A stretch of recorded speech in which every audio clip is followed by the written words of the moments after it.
June 25th, 2009, Michael Jackson died at age 50. He was $500 million in debt. His finances were a disaster. His future looked hopeless. 15 years later, Michael Jackson's estate is worth over $2 billion and generates between $60 and $100 million every single year. How is that possible?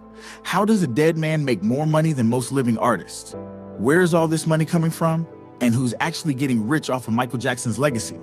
Today, we're breaking down the entire business empire that Michael Jackson built, how his estate turned debt into billions, and the shocking ways they continue to make a fortune 15 years after his death. This isn't just about music royalties. This is about one of the most brilliant business operations in entertainment history. Let's talk about the financial nightmare Michael Jackson left when he died. $500 million in debt.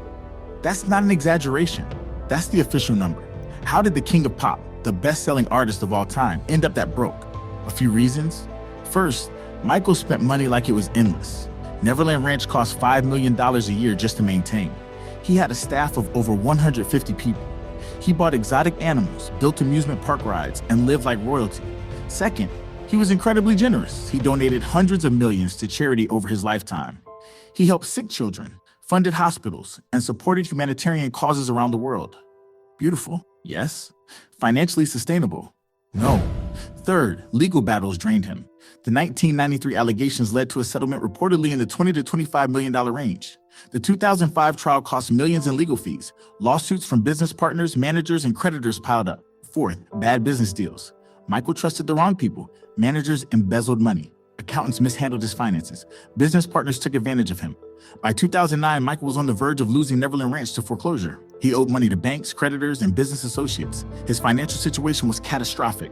When he died, most people assumed his estate would be tied up in debt forever. His kids would inherit nothing. His legacy would be tarnished by bankruptcy. But two men had a different plan. John Branca and John McClane, the executors of Michael's estate, saw something everyone else missed. Michael Jackson might have been broke, but his assets were priceless, and they were about to prove it. So what did Michael Jackson actually own when he died? Let's break it down. The music catalog. Michael owned the rights to his own master recordings, every song he ever made as a solo artist. Thriller, Billie Jean, Beat It, Bad, Smooth Criminal, Black or White, all of it.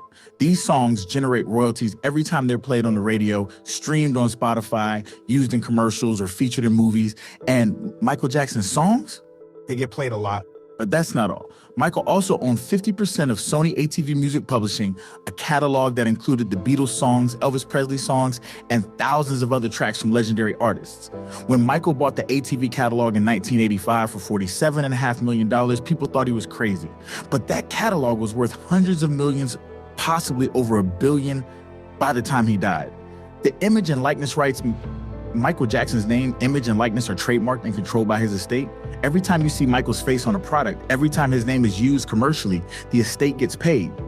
This includes merchandise, video games, documentaries, tribute shows, and licensing deals. Unreleased music. When Michael died, there were hundreds of unreleased songs sitting in his vaults, finished tracks, demos, studio sessions. This was a goldmine waiting to be tapped. Neverland Ranch. Even though it was in foreclosure, Neverland Ranch was still an asset. The estate would eventually sell it, recouping some value. Intellectual property. Michael's choreography, his music videos, his stage performances, all intellectual property that could be licensed, sold, or used to create new revenue streams. So yes, Michael was $500 million in debt, but his assets were worth far more than that.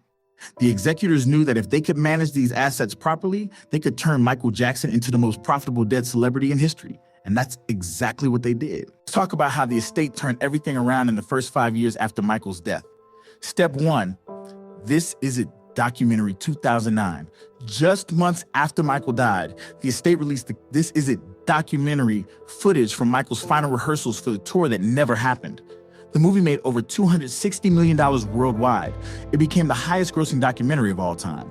That one film wiped out a huge chunk of Michael's debt and proved that there was still massive public interest in Michael Jackson. Step 2, posthumous albums. The estate started releasing albums using Michael's unreleased music. Michael in 2010, Escape in 2014. These albums generated tens of millions in sales and streaming revenue. Critics had mixed reactions, and some fans questioned the authenticity of certain tracks, but the album sold. And sales mean money. Step 3, Cirque du Soleil shows. In 2011, the estate partnered with Cirque du Soleil to create Michael Jackson, the Immortal World Tour. a theatrical show celebrating Michael's music and legacy. The show toured the world from 2011 to 2014 and grossed over $360 million. Then they created Michael Jackson 1, a permanent show in Las Vegas that's been running since 2013 and continues to generate millions every year. Step 4, licensing deals. The estate started aggressively licensing Michael's music and image. Commercials, video games, movies, TV shows.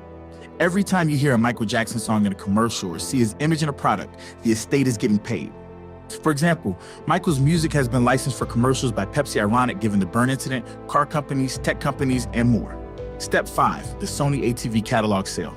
This was the big one. In 2016, the estate sold Michael's 50% stake in Sony ATV Music Publishing for $750 million. $750 million in one deal. That catalog, the one Michael bought for $47.5 million in 1985, had appreciated in value by over 1,500%. That single sale paid off the remainder of Michael's debts and turned the estate into a cash-generating machine. By 2016, Michael Jackson's estate was officially debt-free and worth over $1 billion. So how does Michael Jackson's estate continue to make $60 to $100 million every single year?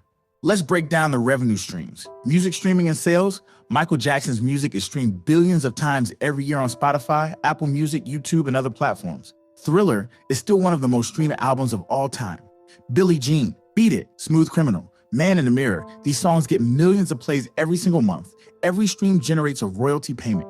It's not much per stream, fractions of a cent, but when you're getting billions of streams, it adds up fast. Estimated annual revenue from streaming and sales, $15 to $25 million. Licensing and synchronization.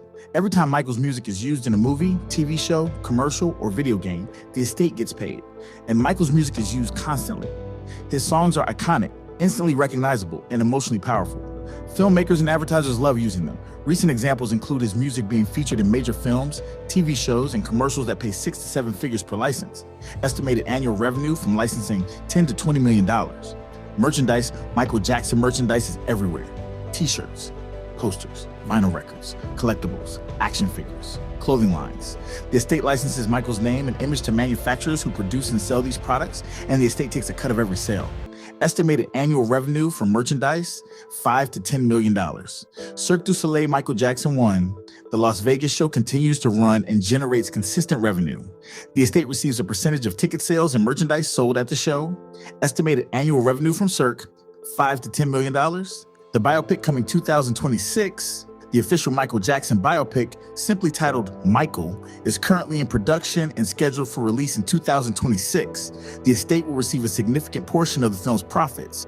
If the movie is successful, and all signs point to it being massive, it could generate hundreds of millions of dollars.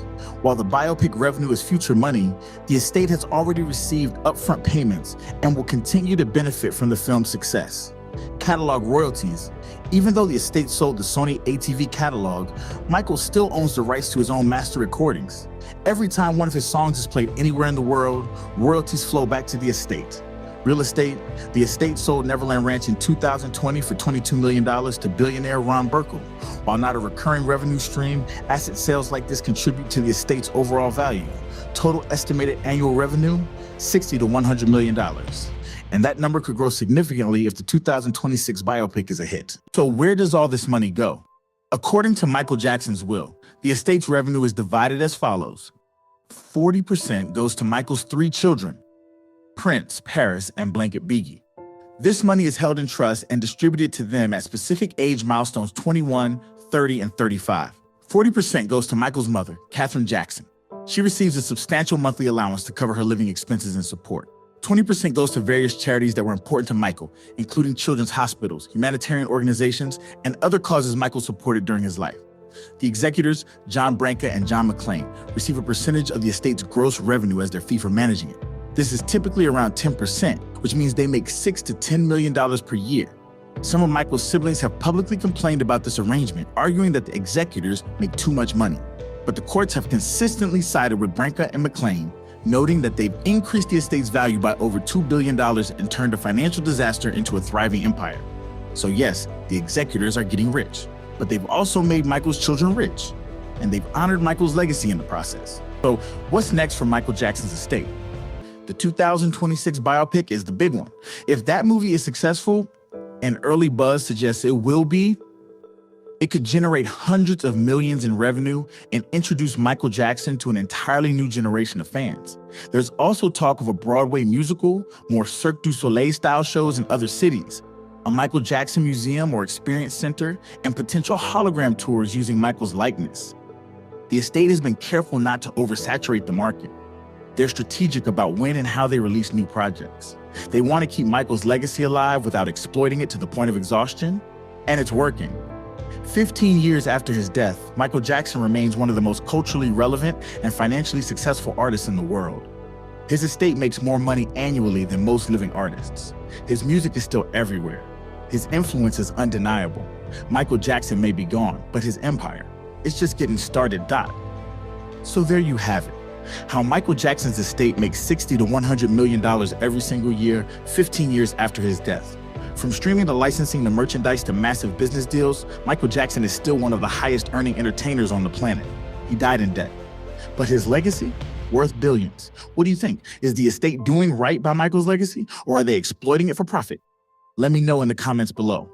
And if you found this breakdown of Michael's business empire fascinating, smash that like button and subscribe to King of Pop for more deep dives into the financial, legal, and business side of the King of Pop's legendary career. Hit that notification bell so you never miss an upload. Thanks for watching The King of Pop Forever, in life and in death. Peace.